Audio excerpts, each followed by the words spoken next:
We're jumping into game one. It's going to be the Dragon Priest versus Ardayu's Druid. All right, and we have an Innervate in opening hand, which is always a key. But other than that, I feel like you mulligan away everything. You want to hit the Wild Growth, want to hit Jade Blossom as soon as possible. Let's see what Ardayu did do. Wait, is it after mulligan? Oh, that was we'd already seen the mulligan. I wasn't sure. Well, about that's sad. That is really sad because this opening hand is not really that great. For RDU, let's see what it will be to draw Living Roots. Not something that you want to see at all. That's not going to be dealing with Northshire Cleric, that's for certain. Is there ever any value in getting Wrath out early? Sorry, getting Aya out early, do you think, against a Priest? I think it's always okay to play Aya early because it doesn't really matter what do you play. You just want to play. You just want to play any kind of Jade Golems at some point. Okay, so we can now actually see Ek0p's Discover going for a minion here. With the Netherspite Historian, but no big drops, which makes a huge change when it comes to Netherspite Historian, a card that usually guarantees you at least one huge 8-mana dragon or something.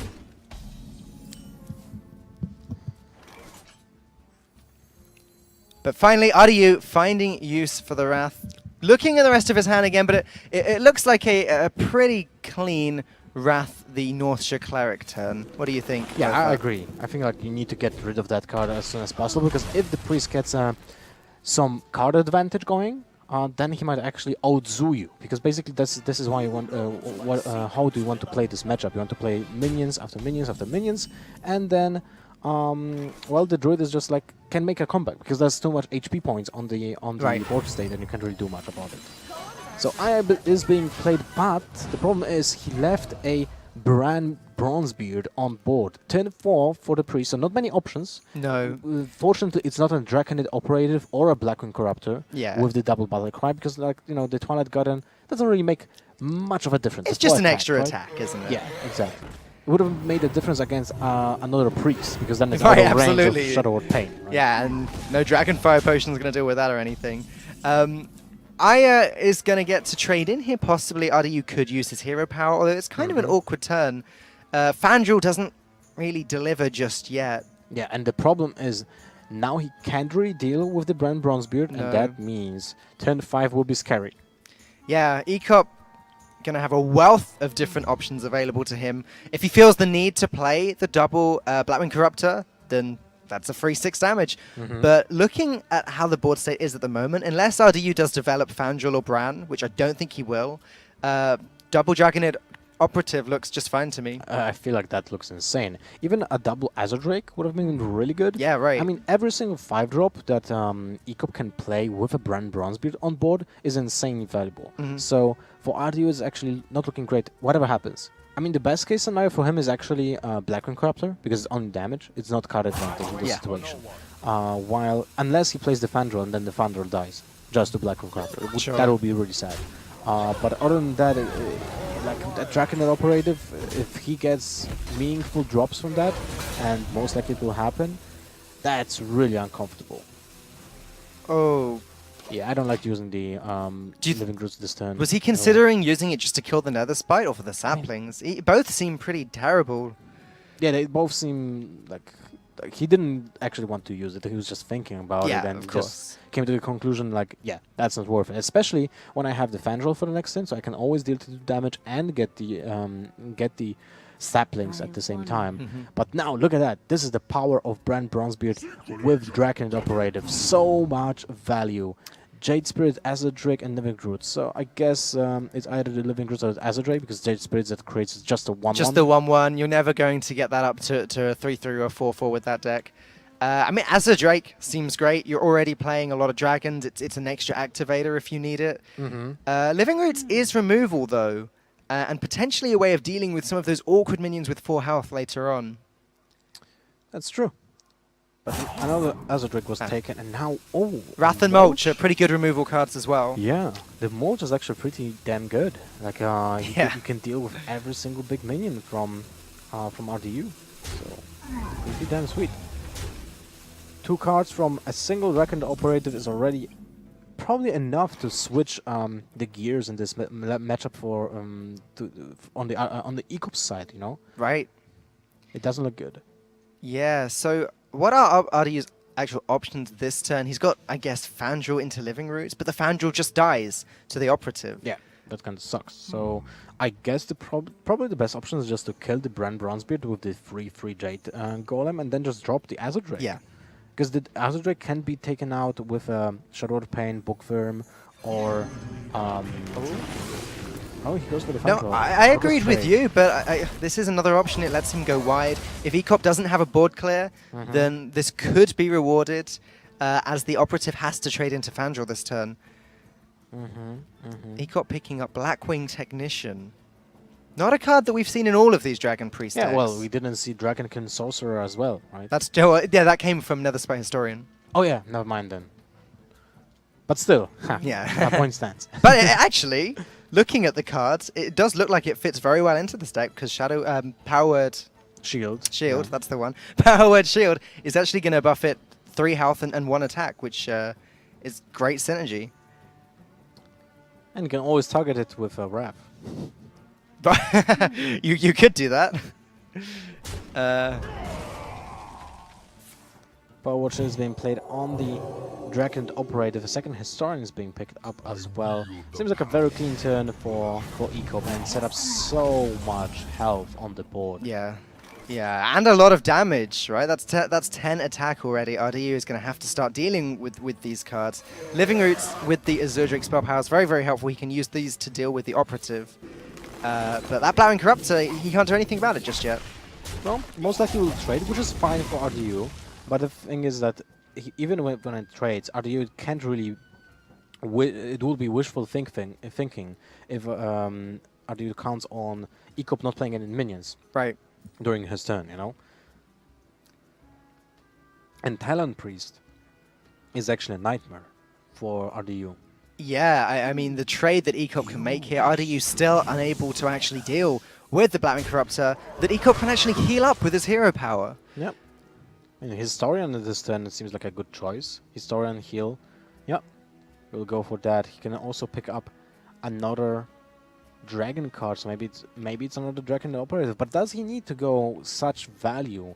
Maybe the Dragonkin Sorcerer is actually better here. What a single Wrath can kill your Blackwing Technician. Corruptor. Yep. So is that problematic? You use 2 mana, you're left with 5 mana, not many options left. So I guess it's a Nourish, it's a Drake. This time, ECOP actually getting much bigger choices. Going with the Deathwing, which is a great way of dealing with Jade Golems much later into the game. That's true. Now, speaking of Jade Golems, I think RDU's on 4-4 for this one. Yes, you're correct. So they are soon going to start to spiral out of control, but he's going to need to use that Nourish as soon as possible to restock his hand and actually give him the resources to play the Jade Golems. The problem is there's already 9 damage staring at him every single turn. Feather Rage will kind of help, but not that much. And hey, look at that. You were weighing up ECOP's decisions, wondering, is it necessary to heal up the Blackwing Corruptor? What could RDU do with Wrath? And that would have worked then. Nourish into Wrath would have cleared Blackwing Corruptor had ECOP not healed. But still, instead of the Technician, instead of the Historian, he would have the Dragonkin Sorcerer. So it's not that terrible. Still, a 3-5 is being on the board. That's true. So ECOP is, to some extent, playing a value game, but he's probably, if he ever hopes to play Deathwing, he's going to have to switch that up a bit, because he's not going to want to discard his whole hand. I mean, look at that. RDU's at 13 HP, and his opponent has an entire board, like, just staring at him. 5, 9, 12, 15, 16 damage, so a single behemoth is not enough to stop the Molds, of course, from winning. RDU doesn't know that, but he will get the information pretty damn soon, because the Molds will be snapcasted from the hand, or even the Shadow of Pain. Doesn't really matter. I think like the Molds should have been the flashier play, just to yeah, show, you know, I had this in my hand, so whatever you do, I'll just kill the taunt minion. How much does he want to try and tilt RDU? I think that's the question there. Probably doesn't maybe even think about it because he's so focused on the game. He just wants to win, you know. The other thing that RDU had that was a bit of a disadvantage is he's playing Druid. When your opponent has a board full of minions that have more than 2 health, a Druid finds it really, really difficult to deal with that. There was no like Blood Mage Thalnos into swipe available for him. I don't think he picked up a single swipe that game, actually. No, he didn't pick a single swipe. Even a swipe alone doesn't really do that much. Feral Rage basically is the same, but at least can clear a 5 HP minion with a hero power for less mana. Yeah. While swipe requires actually 6, right, instead of 5. Yeah. But in general, I think it's just a bad matchup if the priest has a good curve. Sure. And the druid doesn't get his ramp into big minions, you know. So it's I think it's like a. Most of the time, I think our priest will win this matchup. So now RDU picks his rogue. Rogue, not a matchup that you thought the priest would win. So Yes. RDU obviously counter queuing. This is what he wanted. Too bad he didn't queue the rogue to start off with, but there's no way of knowing that in last hero standing. Of course. But the draw doesn't look good. Shadow Strike, backstab, and a counterfeit coin is not something you want to see in the beginning of the game. But still, Oh, questing's not too bad question though. is not too bad, but he didn't go second. And Yeah. that's something that we would really like to have. By the way, I'm kind of surprised that Hearthstone doesn't have a way of choosing which... What, like a which rock, you paper, know. scissors I kind of mean, thing? you know, in this case, you lost the first game. You should be able to choose. Do you start or lose? Sure. Do you start? Are you on the play or on the draw in the upcoming game? In this case, like I would definitely would be happy to play on the draw Yeah. as being the rogue, right? So That's definitely an interesting thing that would be great in tournaments like this. sometimes you want to actually be on the draw. Like in control matchups, there Yeah. are some control matchups when you want to be the second guy, just to have an advantage of, for having one card more. Right. When it's not that important that you're being first on the board. Wow, Ek0p's curve here is disgusting. Technician into Technician, 2 3/5 minions that Shadow Strike is very good at dealing with, but how does he deal with the second one? Does he need to though? Like he might ignore it for some time and get some damage done, but the problem is he needs some pressure. He needs a Tomb Pillager. Conceal is not something that he wants. I mean, he can play the Questing Adventure now with Conceal, and I feel like he really needs to do that. Yeah, I agree with you. I think that's the play. It's a little bit scary because you know that there are Shadow Word deaths about, and next turn, RDU might get 1 attack with Questing Adventurer only for it to get hit by a Shadow Word death. I mean, he can just pump it up to 4 Yeah. instead of 5 that That's turn, true. because he knows it will not die to a Blackened Corruptor, it will not die to Holy Nova.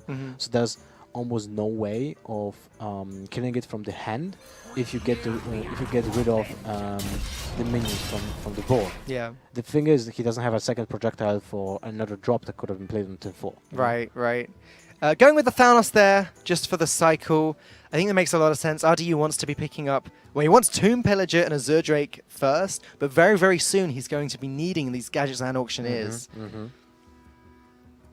Time is slowly running out, so now the draw from Thanos is very much needed. A Tomb Pillager is nice. All right. Sap, not really needed right now. But in general, I think like the Tomb Pillager is one of the best cards that he could have get, basically. I wonder if this could be the Questing Adventurer turn, because he could play Questing Adventurer, sap. There's no point in sapping the dragon, though. It just gets played again. Yeah, and if you do that, then the other minion lives, and you just die to basically Blackened Corruptor, so you would need to play Coin I figured and Coin Conceal. Conceal as well, yeah. It might be too much. Yeah. Might be too much because I practically think that in this case, when he's kind of behind, getting and Concealed Auctioneer can win him the game, almost guaranteed, you know? Right. So keeping maybe the Conceal is like the best way to win when you're behind. Speaking of cards that we don't regularly see in Dragon Priest, Twilight Drake. Oh, I guess it's great in the mirror. It's another 4-attack minion, and therefore your opponent Priest can't deal with it. But wow, given the option for Preparation or the Counterfeit Coin or Questing Adventurer here, that is a really interesting decision. You want all 3. Questing Adventure doesn't really fit the curve, but at the same time you can play next turn Questing into Cleric and maybe Shadow Word Pain and an Agent if your opponent will play it. Is it a good turn to play an Agent? Or turn 6 for RDU? Hard to predict. You can't really make that prediction. Yeah. Alright. End of the turn. Fan of Knights will help to clear the Twilight Dragon. Twilight Guardian, sorry. It's So not- much similar names. Yeah, there are so many dragons, so many pirates nowadays. The question is, do you now have to play Questing Adventurer? Like, the problem that RDU is facing is he has so many cards in his hand that are completely dead until something like a Gadgetzan Auctioneer comes out. And I feel it's... Sorry for interrupting you, but I feel like this is a turn. Questing Adventure, Yeah. Coin, Conceal, after attacking, of course. Oh, he goes for the Sap instead, okay. all right. So he wants to clear the operative. What about going for the value and concealing the Tomb Pillager at 1 HP? I feel like that was kind of okay as well. Yeah, I can see that, but looks like RDU is solely focusing on getting this adventurer in a good position. We can see he might be okay because ESPORT doesn't have a means of dealing with it if it gets much bigger. There's no Shadow of Death in his hand just yet. But that was a very interesting turn because I was thinking like getting the cycle from the Fan of Knives might be more important, and you will still have a Tomb Pillager with 5/1 stats alive, so you kind of require your opponent to play Holy enough on turn 6 Yeah. to kill it. Imagine now though. Imagine if RDU's next draw was Gadgetzan Auctioneer. Well, that's kind of Auctioneer, coin, Fan of Knives. Probably a preparation at that point has been picked up. Yeah. So he has 10% chance to draw an Auctioneer right now. Yep. Or Barnes. And Barnes can give him Right, an Auctioneer as right. well. So basically he has 3 outs. 1 out is kind of worse because it's still random. But there's a chance. So basically he has 3 draws that he wants to see. 4/7 Twilight Drake is annoying. And he gets actually, when you look at the HP, Rogue is already at 14. Prep is not something he wants to see at all. No. After the Auctioneer, sure, but not Now here. he needs to use the prep into Fan of Knives to get the Auctioneer Yeah. into his hand, so he can use the coins and maybe get another Sap or an Eviscerate. Right. Otherwise, it just looks bleak. Funny thing is, RDU actually, he is building up the damage slowly but surely. I think he's got about 16 here, with all of the buffs that the spells would give the Adventurer and the Leroy Jenkins, but ESPORT still solidly at 29 health. Yeah. RDU's a long way from winning this just yet. Leroy Jenkins, is he using that to oh, right, okay. That's a good Fan of Knives. There's the Barnes. 1 draw too late, sorry. 4. Yeah, that's... I think that's a good read, that his opponent doesn't have the Shadow of Death, I guess. Yep. Corruptor is going to hurt, though. Well, this is not looking good for RDO. He will lose his Questing Adventurer, and the problem is, if he doesn't get the Barnes Auctioneer play, Yeah.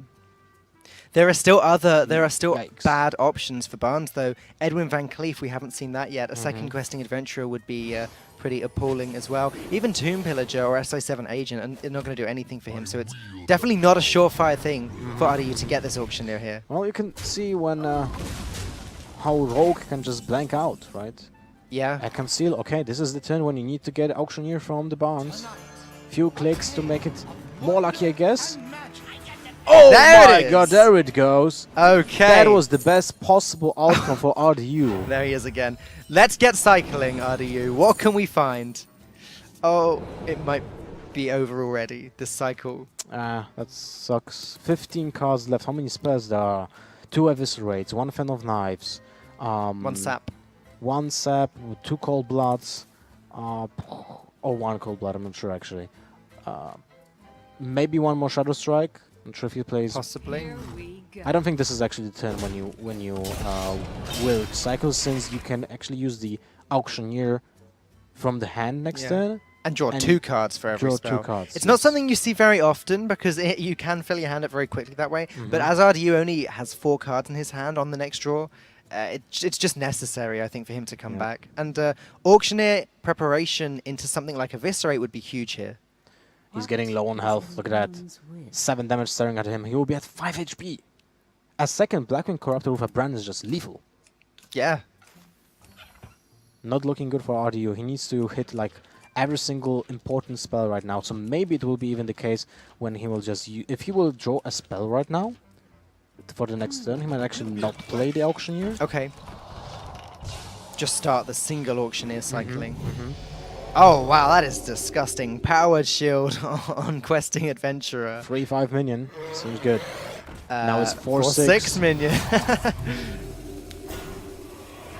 Something needs to be done about that minion.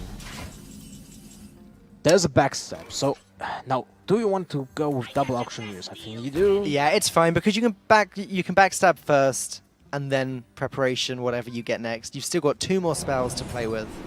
Well, hopefully one of these is a spell. That's not a spell. That's a Fan of Knives. Okay, preparation first. Let's see what we'll draw. Another 2 cards. Eviscerate. There it is. A second Eviscerate. He did use only 1 preparation in this game, right? Yeah, I think so. I don't recall the first one being played. So if he plays Fan of Knives right now, that is actually not great. He kills only the Whelp. But if he will use the Eviscerate, he can go through... Never mind. Okay. that was probably the best possible play to have a chance of winning this. But can he even survive this turn? 1 Eviscerate... Oh my goodness. He needs to kill the Questing Adventurer. Yeah, he can't... Oh, it's lined up so awkwardly. Oh, okay. Cold Blood was exactly what he needed there. Oh my god. Wow. Is his hand gonna be too full now? I think it will be. I'm not sure. And he's almost out of cards. So RDU is going to need to start dealing damage. He's actually at 9 cards. Look at that. Perfect execution. I mean, this turn was so complicated. I would mess it up like 3 times already. That was really impressive. Getting this... I think that was the ideal way. RDU is doing some serious maths there. This was like super complicated. But the problem is, now he has an auctioneer on board. He needs to die.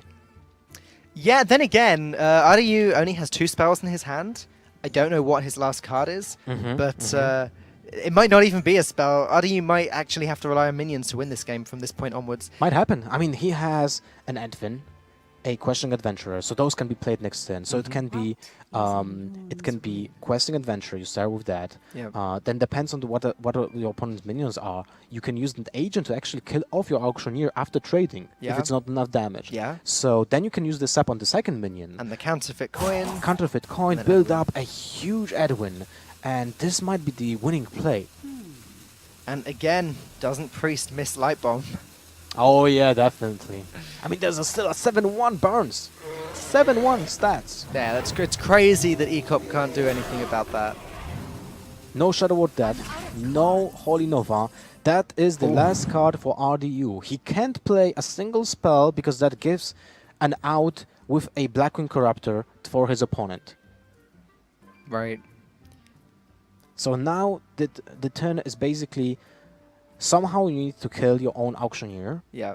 And play as much power as possible on the board. So maybe if it's possible, even kill your opponent next turn. But is it possible? I don't think you can. I like what you described earlier. I like starting with the Adventurer. You play the SI7 agent to kill off the Gadgetzan auctioneer. Maybe not really, because you can sacrifice the 7-1. He starts with the sap. Okay, so he gives an out for the Blackwing Corruptor. Okay, well that's the... I mean, he doesn't know that there's no dragon in his opponent's hand. But why didn't he play the Questing Adventurer first? That's 1 damage lost. Just a mistake. I think that's a mistake. If he will lose by 1 damage, this will cost him like really a lot. Potentially the series, as this is the matchup that RDU really needed to win, or expected to win. So 1 damage loss on the Questing Adventurer. He has 10, 10, 17, 20, 25 damage on board, but a single Shadow Ward Death will clear 10. That leaves 12, 15 on board. Okay, so Nether Sprite Historian, Blackwing Corruptor is not a dragon, luckily for RDU. Yes. So there's no way that Ek0p is going to get that. What can he get?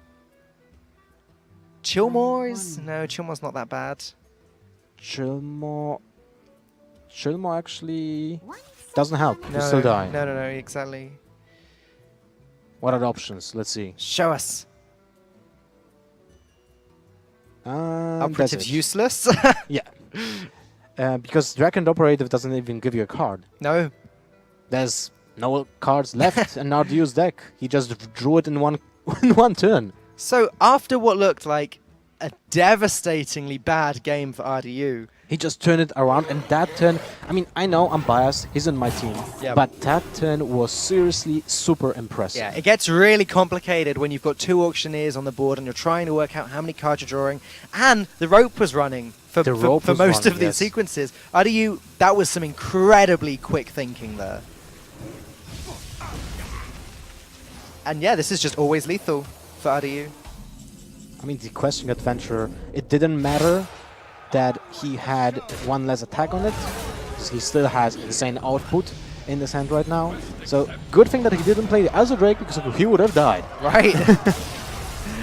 Wow. Yeah, that just What a game! it lined up perfectly. The other thing is that without Tomb Pillager, I don't think RDU would have had a way to combo that Cold Blood, because all of his other cards caused him to draw. Like Auctioneer into Oh, yeah, Cold right. Blood would have drawn him a card. Both Drakes would have drawn him a card. That's true. That's So kind of awkward. without Tomb Pillager, he'd still lost the game. Lined up incredibly well for him. Like you said, that turn was just something else. I hope we get to watch that back in the highlight. Oh yeah, later. definitely. We need the highlight of that turn when he just had double auctioneers and trades. That was the 75 seconds of pure skill. Yeah, basically. absolutely. And APM. Yes. Just playing the Yes. the cards quickly enough. Right, now Ek0p needs to try and counter this rogue. What do you think he's going to go for? Oh, I'm guessing warrior, right? No, wait, shaman. yeah, what I was banned? think the warriors were banned I'll on have both to see. sides, actually. So, So shaman. He did start with the. Yep, Murgle. Police That's a shaman. Okay, so I guess there's a Doom. There it is. There's the Doom Hammer. It's a death sentence for the rogue if there will be a rogue biter alongside it. Oh wow, he mulligans in a way. Interesting, because I feel like this is the ticket to win the game. I wonder if he's a little bit afraid of an early Edwin Van Cleef or something, and feels like holding on to too many cards that are dead for the first 5 turns.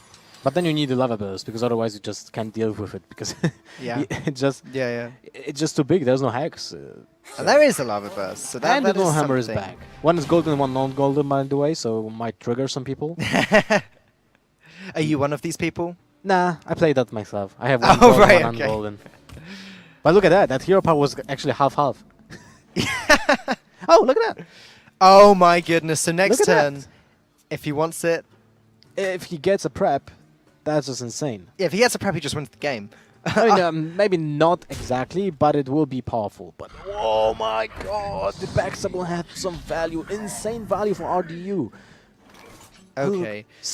So we're talking just a 6/6, Edwin. It's only a 6/6, but his opponent will need to use a lava burst Yeah. to deal with that, and that puts him on turn 4 with 2 overload. So he can't really do much. But then on turn 5 he still has Doom Hammer, so it doesn't look super bad, but he still loses a lot of tempo. He gets Totem Golem, so at least he has a card to play next turn now. On But his if he Doom plays Hammer. Totem Golem, he can't play Doom Play Hammer. the Doom Hammer, right? But also, what's more important? Having a 2-mana minion on the board now, or having Doom Hammer next turn? I mean, it's the like- Rock Biter is probably the answer, because Oh, you yeah, need you're to questing, deal with the questing adventurer. If you don't deal with that, Yeah. you probably lose the game. No, I completely missed the fact that you had put the naked questing adventurer there. Then. Barnes being played on curve on turn 4. Oh, Hero Jenkins, just 1 attack. It's It's like patches. Patches. It's like It's back. patches, but it has a huge sword and says, "Let's do this." even in the only rogue deck I've seen this week without patches, there's patches. So next turn seems like just an Azure Drake for RDU, but now for Ek0p, you can't really play the Doom Hammer, because just kill what, Barnes? You get 6 damage to the face? That's kind of sad. So and then you have 2 Overload for the next turn, you're left with 4 mana, so you can't play Totem Golem and Spectral Wolf. Yeah, 4 mana is really annoying because Spirit Claws is there as well, and that would be the card you'd curve in with the Feral Spirits, but you can't play that over Doom Hammer. So To be honest, every single choice here is awkward. Yeah. If you play Feral Spirits, one of the wolves dies to the Barnes. Yeah. If you play Feral Spirits into Totem Golem, you basically say like, yeah, you can do whatever you want with that board because I give you so much freedom. The Doom Hammer is probably the best Yeah, option, the but best. still awkward. yeah, Next turn basically is the same. You have 2 Overload. You can't play the Totem Golem basically, so you need to play Feral Spirit into Spirit. No, you can't play Spirit. Well, What I'm he talking about. Could he ever play Totem Golem and ping the Leroy? Use the Doomhammer to trade with Azure Drake, or is that just too much trading at that point? Yeah. But then you can't kill Azure Drake because that's 8 damage to the face. You're at 12. It's 10-5. right. What the hell happened? How the hell did RDU deal 18 damage without attacking? So he's just going to go face with the Doomhammer, but I guess. And he used... Oh no, he is doing the trade. He's doing it. 18 damage without a single attack from RDU. I mean, sorry, with one attack from the Leroy Jenkins. And now he has 2 eviscerates. 4 attacks with the dagger is enough to kill him. Yeah, that's going to take a very long time, though. And if RDU did have to have the 4 attacks with the dagger, if that was his only way of winning, ESPORT would actually probably win before that. It is a deck that can pick up the damage very, very quickly. So RDU still needs to rely on some draws. Actually eviscerating the Totem Golem there. So he does need to pick up some other stuff. So he's playing around totems. I mean, sorry, around taunts. Yeah. Because that would have been problematic for him. Yeah. I don't blame him. I mean, we have the caster's vision. We see that here. There is a Spectral Wolves, but RDU needs to actually think about it first before just seeing it. Let's see what will be the draw. Tomb Pillager, Auctioneer, Shadow Strike, not really that helpful, but it can still go through those minions. Yeah, it deals with one of the Taunters. I think it's pretty bad, but it's not the worst, right? At least Shadow Strike can't hit face, so when you do this, you don't feel like you're wasting damage. Oh, come on, it can. It can. Oh, sorry, it can't hit face now. Yeah. ESPORT's not gonna heal up to 30. It's a great choice for after Reno Jackson's being played. Right, yeah, sure. Lava Burst from ESPORT picking up the damage, but he really needs minions now. Or he needs the second Doomhammer. Right. I mean, this is still a lot of damage. RDU's at 18.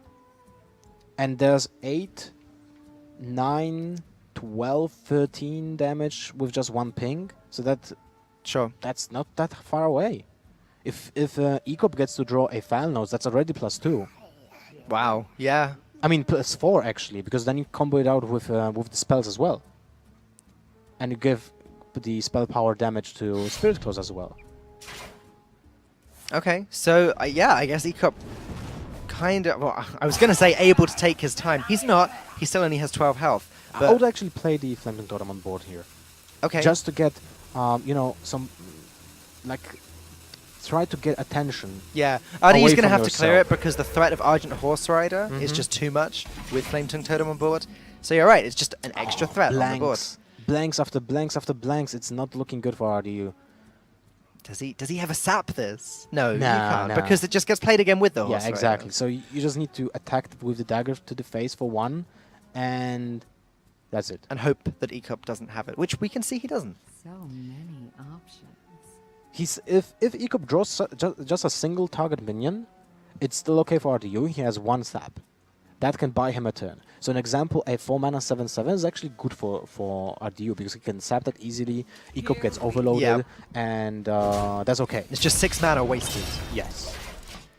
ESPORT has now the information that the hand of RDU most likely consists of useless spells. Yeah, I mean, ESPORT kind of picking up useless cards himself there. It is now a threat that's on the board, but it's one of the smaller ones. RDU is going to be able to deal with this if he wants to, though it does mean using up Eviscerate potentially. Yeah. Or just sap, because then it gets you could one sap free back, but at the same time the Flaming Totem is annoying, because then it gets a free attack anyway. Oh my god, Okay. there we go! There's the finishing blow. Second time we see a Leroy Jenkins this game. He says he has the chicken and he takes the game. And RDU, with the insane comeback during the Rogue vs. Priest game, now takes also against a Shaman who had a Doomhammer in the game. I think Leroy was annoyed at us for comparing him to Patches. It's like, how dare they? I show you how it's done, right? And this is how I actually win games, 10 damage to the face with a cold blood. That's actually quite a lot of damage when you think about it. Yeah, and there was an Eviscerate in hand as well, which could have been fit into that turn because RDU actually had 9 mana, so he had plenty of damage, more than he needed. Yep. Beating Ek0p's counter Q there. And now he's being left with... let me see. I believe it's the Druid. J-Druid. Didn't he play that already? He played Priest. Oh, yeah, right. Yep. He played Priest. Okay. Well, Let's see how that goes. But I feel like RDU might be actually a little bit favored. Yeah. Well, it definitely seems that way. The Rogue is very, very, I guess, aggressive compared to the Jade Druid. I believe Jade Druid is just slow, right? Yeah. It's goddamn slow. Ek0p plays a kind of defensive version there. We can see Druid of the Claw, which isn't running all of the time. Auctioneer already in hand, but RDU is on the play. So no second, no coin, no additional draw. Auctioneer on both from sides. both sides. With an Innervate as well. You remember that Auctioneer was nerfed once and people thought it was unplayable? Yeah, people always say that something is unplayable after nerfing. I mean, there are some cards that are unplayable after nerfing, that's for sure. But Auctioneer, if that card would have still been for 5 mana, yikes. Yikes, just yikes. Yeah. If would have the old Edwin Van Cleave back, my god. Right. Jeez, he had a stealth built in. Yeah, that was so completely uninteractive. ridiculous. Like, imagine that. Would have been sick. Right, Ek0p just having to hero power this turn. RDU is happy about that. Look at that. Yeah. Nodding, smirk on his face. He knows that he has an advantage now.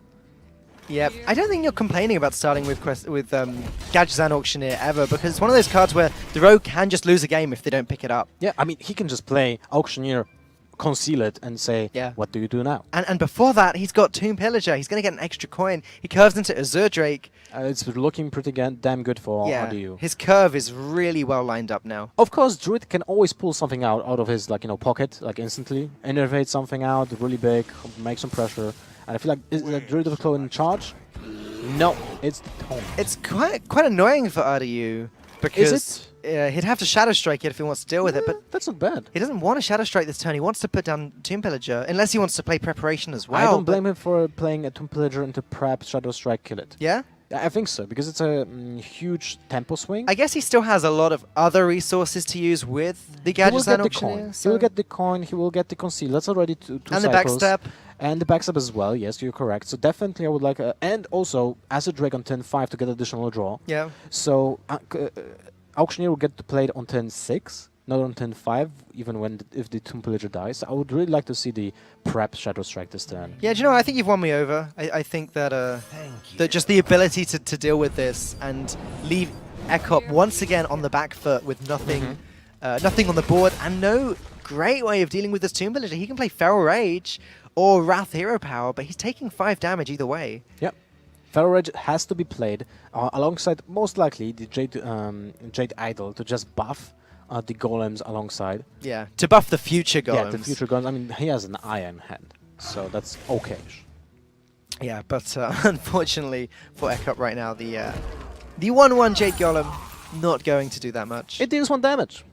Yeah, okay. I guess every little does count. Right. Second Auctioneer not really needed right now, but the Acid Drake again. Yeah, Drake. Again, the pressure is back on EKOP, and EKOP needs to either deal with that Acid Drake, which is something you usually want to do because it's leaving spell damage out for a rogue. It's not a good idea. Especially going into the Gadgetzan Auctioneer turn. Yeah, definitely. But at the same time, if you deal with it, you can't develop the board. So I don't blame him for playing Aya. The problem is, this is the turn where RDU goes nuts because he ignores the Aya. It's only 7 damage. Yeah. He goes 4 damage to the face and conceals it after that. That's insane when you think about it. Yep, here we go. First draws to see the options. The very good move to see just what's happening. He could pick up a Counterfeit coin now and still play the Eviscerate as well. It didn't happen, unfortunately, but that was always an option. So 4 damage to the face, I guess, because there's no way of taunting up those golems. He trades. Okay. Okay. Sure, well, trading with the 2/2 means that he's not weak to swipe, and I guess he's removing damage off of the board. So I mean, the only way he would have been... no, because the 1/1 Innervate was used already, so there's no way of getting into 9 mana. Yeah. Okay, and now... the backstab. Oh, this is going to be a good turn for RDU. So, there's the Questing Adventurer. Can you play it this turn? I think you have to play it this turn, actually. Backstab into the Behemoth. It deals 3 damage. Actually, you don't need to do that, because you can use the backstab on the golem that kills it instantly. You use the hero power alongside Eviscerate to kill the Behemoth, and then you trade the Azure Drake into the 4/4. Or maybe you can even use the sap. Yeah, sap the Behemoth, Eviscerate the 4/4. Lines up very, very well. Preparation as well means he can squeeze in Cold Blood as well, potentially a second Cold Blood if he can pick it up in the next 3 draws. Oh. Okay. All right, sure. Saving the preparation. Oh, Oh my Never mind. goodness. but now the question is, what do you buff? Do you want to still keep the Auctioneer on board? Because if you buff the Auctioneer with the Cold Blood, you know that it's like the prime target, you know? And I feel like maybe buffing up the Azure Drake would have been better, but at the same time, the Gadsden with the 4 HP doesn't die to a single round. I think that's the thing. Like 4 HP is so much better than 2 HP, and IDU just wanted to have the biggest chance at buffing a minion that stays on the board. Look at this. He still has a Questing Adventure on the board, even if the Azure Drake and, Yeah. and the Gadsden are being dealt with. Still a 7/7. That's Still a only 7/7 going to that grow. just it gets at least +3 attack next turn because the opponent will play 3 cards. But at the same time, it's just almost impossible to deal with this. And this is it. This is insane amount of damage that RDU can deal. How much damage could have it actually been? It's like additional +2, 13, 16. 16 damage this turn. Yeah. Incredible output. Yeah, I mean that's several games now where on the winning turn for RDU. Not the first game, that was a little bit close, but the last 2 with the Rogue, he's had much more damage than he ever needed.